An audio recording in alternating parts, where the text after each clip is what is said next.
নকল করা যাবে না, কিন্তু না অনেক মেয়েরাই করছে বাট কিছু বলে নাই আপারা, আমরাও সব ভালো মতো দিতে পারছি।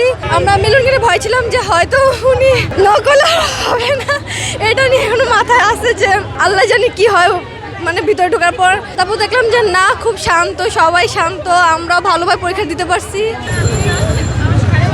আচ্ছা, একটু বলবেন এক্সাম কেমন হয়েছে?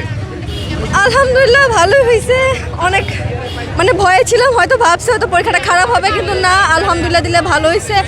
উনি যেভাবে শিক্ষামন্ত্রী যেভাবে বললো যে খুব কড়াভাবে, এরকম কড়াভাবে কিচ্ছুই দেয় নাই। আপারা খুব শান্ত ছিল, আপারা খুব ভদ্রভাবে আমাদের দিচ্ছে, আমরা শান্তভাবে পরীক্ষাটা দিতে পারছি। আমরা মিলনকে ভয় ছিলাম যে হয়তো উনি যেভাবে বললো যে খুব কড়াভাবে দিবে, কিন্তু এরকম কিছুই না। আপা 5টা ছিল, বাট 5টা আপা স্যার মিলে খুব ভালোই পড়ছে, আমরা পরীক্ষা সুন্দর মতো দিতে পারছি।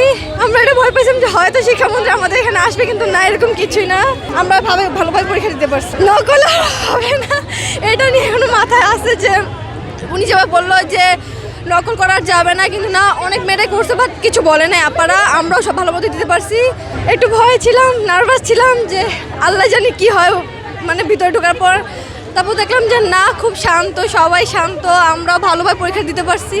না আব্বু আম্মু এত প্রেশার দেয় না, আব্বু বলছে যে তুমি ভালো মতো পরীক্ষাটা দাও, এটাই অনেক, শান্তভাবে দাও, কোনো কিছু টেনশন করো না, মাথা কোনো কিছু তুমি যেগুলো পারো ওগুলো আগে দিবা, পরেগুলো পরে দেখা যাবে।